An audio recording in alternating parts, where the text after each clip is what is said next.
This is the site of the first big volunteer day we had, when people were principally involved with cutting bramble. The idea is that we cut bramble away from the trees, gives light to the trees, gives air to the trees, and creates habitat. Just over my shoulder there is quite a good bit where a gentleman cut a little bit from the outside, got into the middle and cut the middle away, and that will allow light in. We're looking to encourage small mammals, invertebrates into there. There are bird boxes locally, so we're looking to increase the bird population.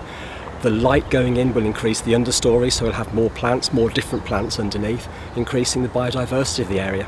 Okay, this is the top pond on the scheme. It was put in place a couple of weeks ago. Today's Wednesday. We've not had rain since Sunday, and it's still got water in it. It does look quite bleak at the moment and quite bare, but the idea is to plant lilies on in the pond itself and marginals around the outside, and hopefully then that will attract initially insects, mayflies, that sort of thing, and then we're going to get a few invertebrates in there, hopefully other animals as well, which will definitely increase the biodiversity. A further aspect of the pond is that obviously it will have an attenuation effect in terms of floodwater heading on down to Woodmancote. It's not just the big areas that are important, but we're also keen on keeping some small existing areas. Just over my shoulder we've got a marshy area that contains reeds and marsh grasses.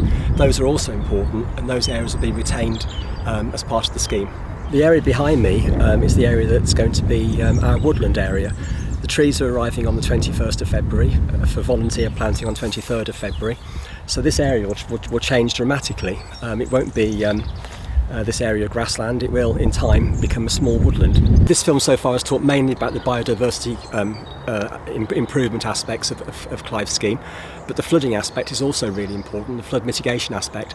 The balancing ponds act as attenuation ponds. They will hold water back from sort of downhill Woodmancote, but the woodlands and the trees also serve a purpose.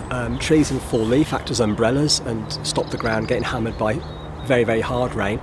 But the roots also serve a purpose, and they provide preferential pathways for surface water to infiltrate into the ground, so it gets into the ground more quickly and will then drain off the hill more slowly, saving Woodmancote below from serious flooding. The work so far on site has generated quite a lot of logs and twigs and things, and they're not being wasted. They're being stacked up in situations like this, where you've got a log pile adjacent to a patch of bramble.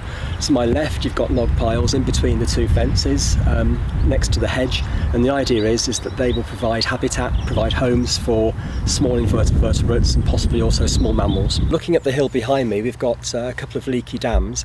These are natural flood management techniques to hold water back on the hill. The idea is that the dams have got gaps in them, water will flow through, holding back the worst of the water, and obviously as time goes on they will fill up with debris and silt and what have you, and leaves and twigs and things, and that will help to hold the water back even more.